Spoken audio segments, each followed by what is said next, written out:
అందరికీ నమస్కారం అండి. ఉద్యోగ పెన్షనర్లకు మరో గుడ్ న్యూస్. కొత్త ఇన్కమ్ ట్యాక్స్ చట్టం అమల్లోకి అయితే రావడం జరిగింది. ఇకపై కొత్త రూల్స్ భారీగా ఊరట. సో ఈ వీడియోలో వీటి గురించి పూర్తి వివరాలు అయితే తెలుసుకుందామండి. సో ముఖ్యంగా ఉద్యోగ పెన్షనర్లకు సంబంధించి వారికి ఈ ఇన్కమ్ ట్యాక్స్ చట్టం కొత్తగా అమల్లోకి అయితే రావడం జరిగింది. సో వీరికి మరింత భారీగా ఊరట అయితే లభించనుందండి. సో ఈ వీడియోలో ట్యాక్స్ పేయర్స్కి సంబంధించి పూర్తి వివరాలు అయితే తెలుసుకుందాం. సో ముందుగా ఇటువంటి తాజా అప్డేట్స్ తెలుసుకోవాలి అంటే ఛానల్ని సబ్స్క్రైబ్ చేసుకోండి, వీడియోని ఒక లైక్ చేయండి. కొత్త ఇన్కమ్ ట్యాక్స్ అమల్లోకి అయితే రావడం జరిగిందండి. ఇకపై కొత్త ఆదాయపు పన్ను చట్టం. సో బిల్లును ఆమోదించిన లోక్సభ కొత్త చట్టంలో ఆలస్యంగా రిటర్న్లు ఫైల్ చేసిన రిఫండ్స్ అయితే రాబోతున్నాయి. సో ఆదాయపు పన్ను ఐటీ చట్టం మరింత సులభతరం కాబోతుంది. ఇందుకోసం ఆదాయపు పన్ను బిల్లు 2025 పేరుతో కేంద్ర ఆర్థిక మంత్రి నిర్మలా సీతారామన్ ప్రవేశపెట్టిన బిల్లును లోక్సభ సోమవారం మూజువాణి ఓటుతో ఆమోదించింది.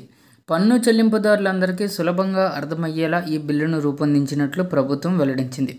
రాజ్యసభ ఆమోదం తర్వాత రాష్ట్రపతి ఆమోదముద్ర వేస్తే వచ్చే ఏడాది ఏప్రిల్ 1వ తేదీ నుంచి ఈ బిల్లు ఆదాయపు పన్ను చట్టం 2025 పేరుతో అమల్లోకి అయితే తీసుకురాబోతున్నారు. ఈ బిల్లులో ప్రధాన విషయాలు ఒకసారి తెలుసుకున్నట్లయితే రిఫండ్స్పై భారీగా ఊరట. కొత్త ఐటీ చట్టంలో ఆలస్యంగా ఐటీ రిటర్న్స్ ఫైల్ చేసే వారికి రిఫండ్స్ రద్దు చేస్తారని ప్రచారం అయితే జరిగింది. అయితే అలాంటిది ఏమీ లేకుండా ఆలస్యంగా రిటర్న్లు ఫైల్ చేసే వారికి రిఫండ్స్ను అనుమతించబోతున్నారు. అనారోగ్యం, టెక్నికల్ ఇష్యూస్తో సకాలంలో ఐటీ రిటర్న్లు ఫైల్ చేయలేని వారికి ఇది పెద్ద ఊరట కాబోతుంది. ఇక టీడీఎస్ చెల్లింపుదారులకు కొత్త ఐటీ చట్టం ఊరట కల్పించింది. ఆ వివరాలు ఆలస్యంగా ఫైల్ చేసిన జరిమానాలు అయితే ఉండవు. ట్యాక్స్ డిడక్షన్ సర్వీస్కి సంబంధించి చెల్లింపు భారం లేని పన్ను చెల్లింపుదారులు ముందుగానే నిల్ టీడీఎస్ సర్టిఫికేట్ పొందేందుకు అవకాశం లభించనుంది. ఇక ముఖ్యంగా ప్రస్తుత ఉద్యోగులకు కమ్యూటేటెడ్ పెన్షన్పై పన్ను మినహాయింపు సదుపాయం అయితే ఉందండి. ఇప్పుడు ఈ ప్రయోజనాన్ని ఉద్యోగేతరులకు విస్తరించబోతున్నారు. ఎల్ఐసి పెన్షన్ ఫండ్ వంటి ప్రత్యేక ఫండ్స్ నుంచి ఒకేసారి ఏకమొత్తంలో పెన్షన్ అందుకునే వారికి ప్రయోజనం లభించనుంది. ప్రాపర్టీ ట్యాక్స్పై స్పష్టత అయితే రాబోతుంది. గృహ ఆస్తుల ఆదాయం పన్ను మదింపుపై కూడా కొత్త చట్టంలో ప్రభుత్వం స్పష్టత అయితే ఇచ్చింది.